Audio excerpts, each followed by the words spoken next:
Sign up to The Economist for in-depth curated expert analysis of world events and topics ranging from business and culture to science and technology. You'll get the weekly digital edition, online-only articles, curated newsletters on politics, the markets, science, culture and China, and full access to The Economist Podcast Plus. The Economist is independent journalism for independent thinking. Go to economist.com and get your first month free. Ryan Reynolds here from Mint Mobile. With the price of just about everything going up during inflation, we thought we'd bring our prices down. So to help us, we brought in a reverse auctioneer, which is apparently a thing. Mint Mobile Unlimited Premium Wireless. How to get 30, 30, bit to get 30, bit to get 20, 20, 20, bit to get 20, 20, bit to get 15, 15, 15, 15, just $15 a month? Sold! Give it a try at mintmobile.com/switch. $45 up front for 3 months plus taxes and fees. Promo rate for new customers for limited time. Unlimited more than 40 gigabytes per month. Slows full terms at mintmobile.com. Way back in 2011, policymakers in Oregon set an ambitious goal. By 2025, 80% of the state's 25 to 34-year-old residents would have some kind of college credential. Well, the deadline is next year, and the state won't come close.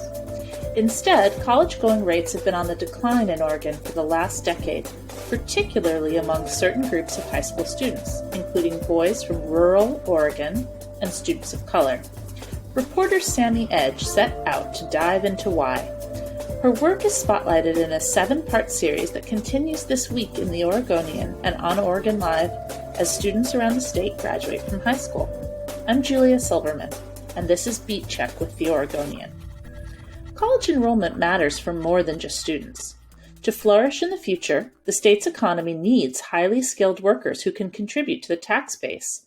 And as communities of color fall further behind in higher education attainment, it hurts the state's efforts to improve equitable outcomes for all of its residents.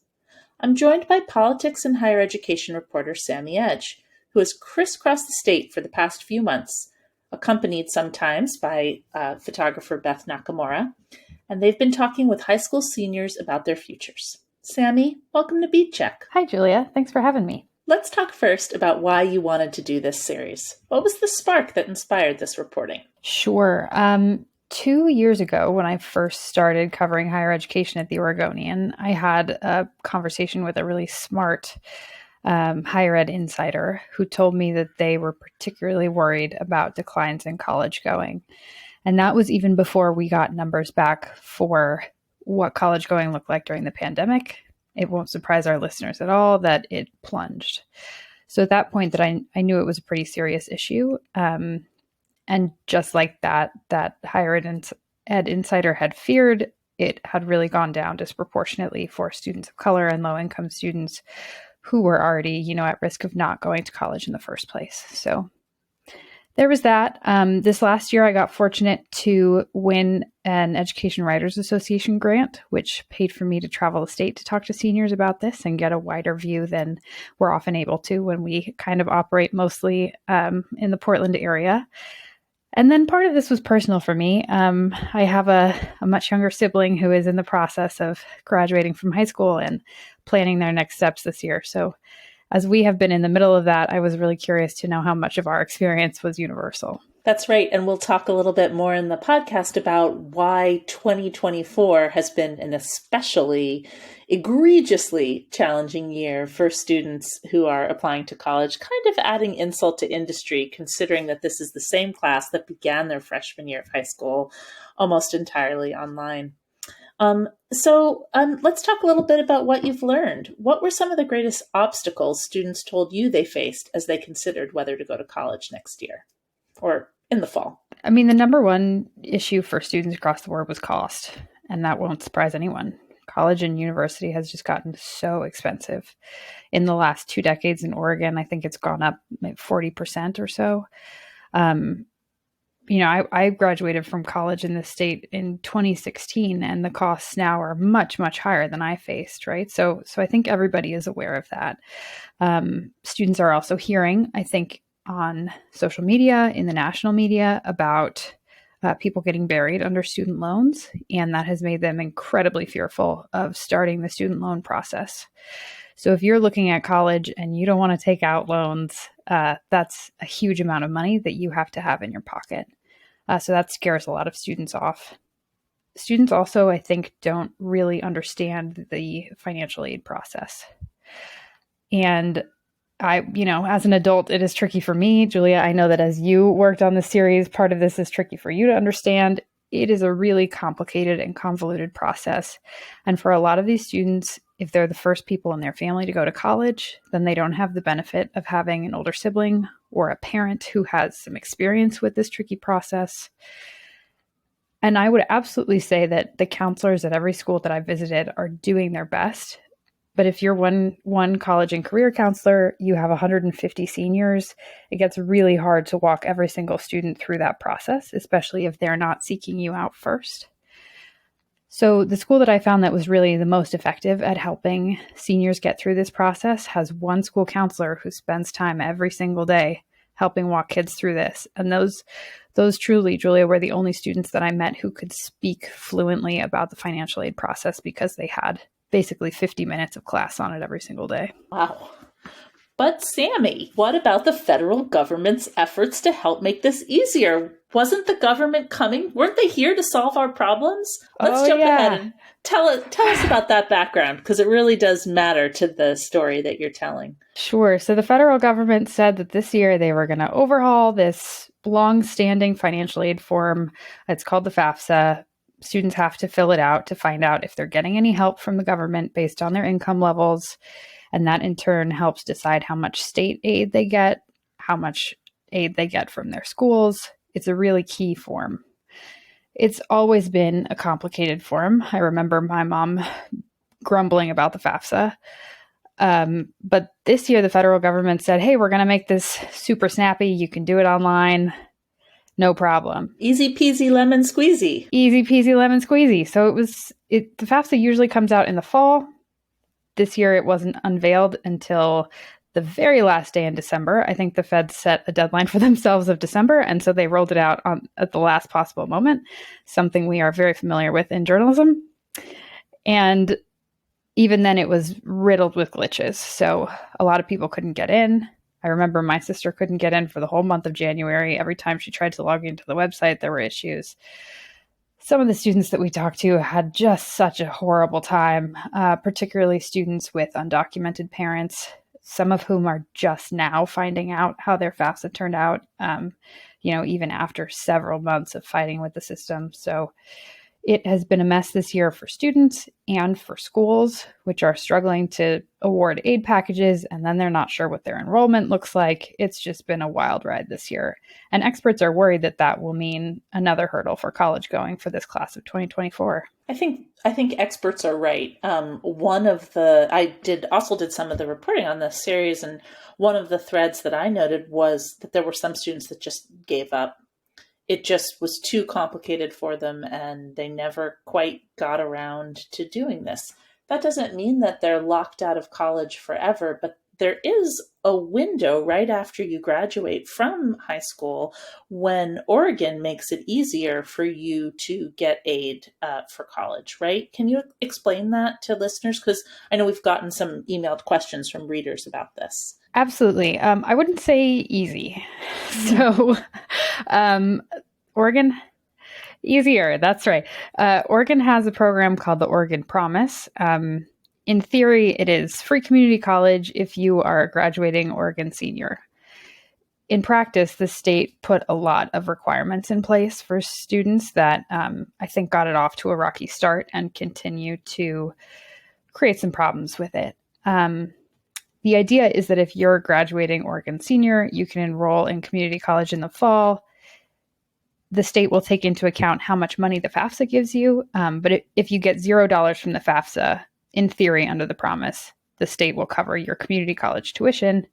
You still have to pay for cost of living, but your tuition is free.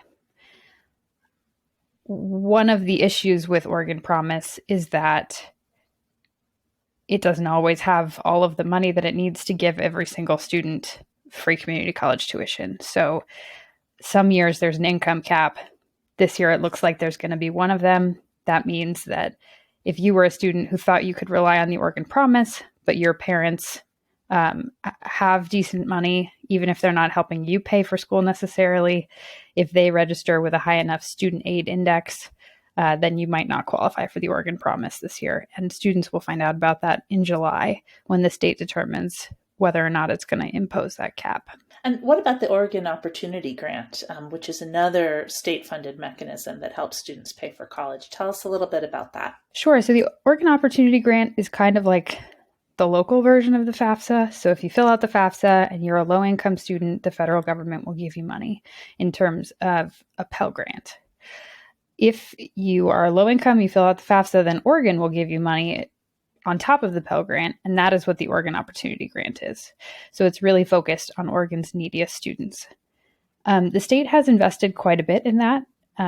Just in the most recent legislative cycles, they upped the grant funding by 50%, which was an extra $100 million. So the state is trying to help those low-income students pay for school. One of the challenges that we see with financial aid across the board is that it's really quite typical for Oregon colleges and universities to raise their tuition by probably somewhere around 5% every year. So unless those grants are also growing every year, how far those dollars get you diminishes over time. Sami, let's talk a little bit about some of the kids that both you and I have met over the last 4 or 5 months or so. Are there any flashbulb moments from your reporting on the road that you think will stay with you in the years to come? Absolutely. I mean, I met so many incredible kids. This podcast comes out on a Monday, so in yesterday's paper and Sunday's paper, you'll meet a family from rural Klamath Falls, Oregon, just north of California. 4 daughters of parents who immigrated to Oregon for farm work, and I think their mom works in a preschool for migrant children. All 4 of these girls have gone off to college and university, and one of them got incredible scholarships this year to study at Notre Dame. So seeing a success story like that is really touching. I was also struck, one of the challenges that we saw in this reporting, and one of the groups that's of particular concern, is rural boys, only about a third of whom enroll in college or community college. And that's even lower for rural boys of color, particularly Indigenous boys and Latino boys. I was struck in my reporting to go talk to students, I would say boys specifically, who said, I don't want to go to college. I want to work with my hands. I want to study in the trades. Great. There's a lot of money in the trades, and there's a lot of post-secondary training that you can do to skill up in the trades and make yourself more hireable.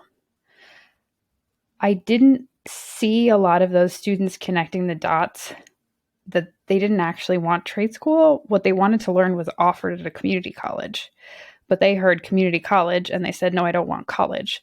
So, I don't know how clear it is to them that the skills that they want, the careers that they want to pursue, they could get for free through the Oregon Promise at their local community college. It's so interesting to hear you say that, because in the course of doing interviews for this stories, I talked to the office of the head of student well-being at Portland Community College, and he said essentially the exact same thing, that community colleges in Oregon need to shift the narrative, that they're often stigmatized for high school students who see them as less than because it's not a 4-year university, and don't seem to realize that the career technical training that they need for their futures is really available through community colleges. So I feel like that's fodder for future stories, is to understand, where is this disconnect and what are community colleges doing about it? I agree. I also talked to an expert with the Aspen Institute, and one of the things that they do is look at which community colleges across the country are really effective. And the expert that I talked to there made the point that there are community colleges that are growing enrollment right now, even as we're seeing declines broadly. And what those colleges are doing is ensuring that students are successful, number one. Unfortunately, community college completion rates are not very good. That's kind of across the board. I'm not saying that just about Oregon. And I know that their students face a lot of challenges. But ensuring that those students can earn what they came for is really important. And that expert said, colleges need to get rid of the degrees that are not giving students a return on their investment. He pointed to I think it was a general studies associate degree, and said that is not going to get students more money than if they just have a high school diploma. And so why did they spend all this time on it, right? So I think absolutely the messaging is important, but that's not the entire answer, is what this expert said. He said these colleges really also need to look at how quickly are they getting students to a better life. And when they are doing that, the students will come. That's really fascinating. So, as you've said, this project highlights the particular hurdles faced by demographic groups of students, right? Including boys who live in rural Oregon, but also Latino students, Indigenous students, Black students, and Pacific Islander Native Hawaiian students. Obviously, all these groups are concerned about paying for college. That was the real bottom line and thread that runs through all of our reporting. But are there other nuances in their experiences that you think that we should highlight that maybe have kept some of them from enrolling? Actually, I want to start on a high point. While broadly, during these declines, we have seen a widening of equity gaps. So that means that we are seeing fewer and fewer students of color going. We're also seeing fewer white students going, but that gap in between the students of color and the white majority in most cases is getting larger. Not in every case. I want to point out that Latino students before COVID-19, their enrollment was going up and up and up. So experts are optimistic that that will continue, but also say that it really needs some strategic focus. I would also say that I was really touched in some interviews with Indigenous students. There was one student who, if you guys saw our opener in April, you met her. Her name is Lily. She plays softball in Madras. And she was really frank about the way that her racial identity as an Indigenous student was making her kind of hesitant to consider colleges and universities because she didn't know if it would feel like a safe or a welcoming environment. So I think that's something really important to keep in mind as well. Yeah, I totally agree. I ran into that when profiling Native Hawaiian and Pacific Islander students out at Park Rose High School, which is in eastern Multnomah County. And one pretty consistent message that I got from students, their families, and their teachers is that this is still a pretty small and insular community. It's a fast growing part of Oregon's population, but the numbers overall are still fairly small. And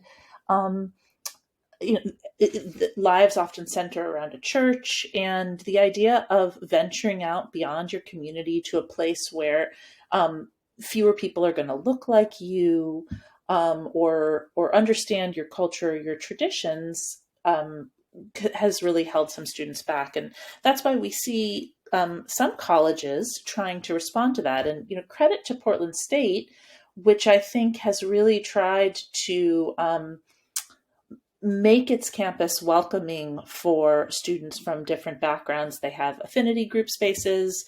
They have special field trips and tour days that are dedicated toward particular demographic student groups.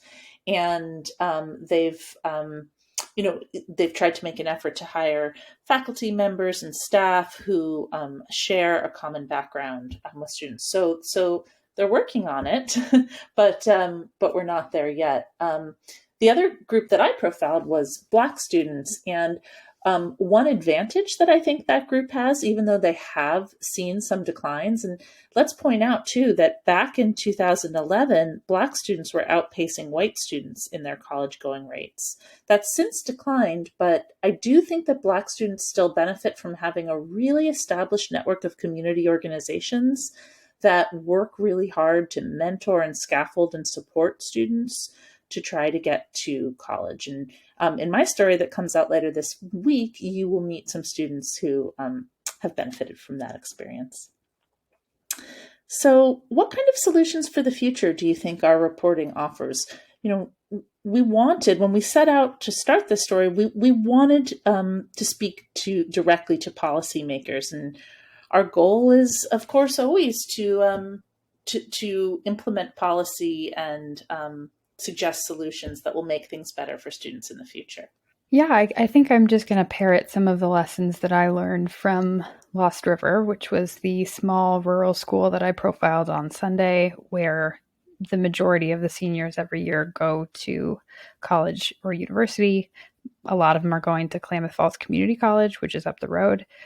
But that school has a focus on helping students plan what comes next. They're not forcing any student to go to a 2-year or a 4-year, but they are asking students to make a plan for the fall after graduation, and then helping students fill out their FAFSAs, requiring students to apply to Klamath Community College just in case their other plans fall through, and then they have the Oregon Promise waiting for them in the fall.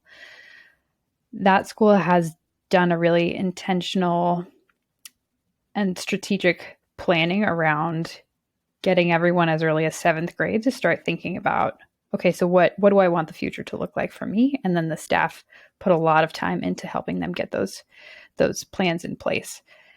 It's a small school. They have the benefit of, high touch of staff who can really focus and think about individual students in a way that, you might not be able to at a giant Portland high school. One of the things that was so interesting to me about Lost River, every student every spring has to finish this senior portfolio, and it's just a binder full of all of the papers that they will possibly need. And the counselor said to me, it's so much easier to ask them to do this now instead of having them come to us in the fall when they need these papers. So it's got a transcript in it. It's got copies of their scholarship applications. It's got, letters of recommendation and resumes and cover letters and the essays that these kids had to work on in English class that were kind of tailored toward being able to use as an application essay for college. So they're really helping every student put these tangible pieces in place. And again, going back to my sister, if we had all of these things in a senior binder, it would have been a lot easier, I think, to get the process rolling. So that was just one really concrete possibility that I could see working out in other places. Sami, what's happening with your sister? Is she all set? Yes, she is graduating on June 14th and enrolled at Truckee Meadows Community College in Reno, Nevada. So I'm headed to her graduation. Congratulations to your sister, to all of the high school seniors that are graduating in Oregon this week and last week. And even to those who are going to college and community college and those who are still figuring it out, we are cheering for all of you. It was our privilege to tell your stories these last few months, and we hope the work will have a real impact on future generations. Sami, thank you so much for coming back on Beat Check. Thank you, Julia. Thank you for your wonderful reporting on this project, and a huge shout out to photographer Beth Nakamura for following along with both of us. Her images are truly incredible, so please go check out our stories on OregonLive.com and in the paper and see all of the great work. Thank you to our listeners for making Beat Check with the Oregonian a part of your daily routine. If you like this show, give us a 5-star rating and review in Apple Podcasts. It really helps people find the show. And tell a friend. Help spread the word. The best way to support journalism like this, though, is with a subscription to the Oregonian and OregonLive. You can do that at OregonLive.com/pod support. Until next time.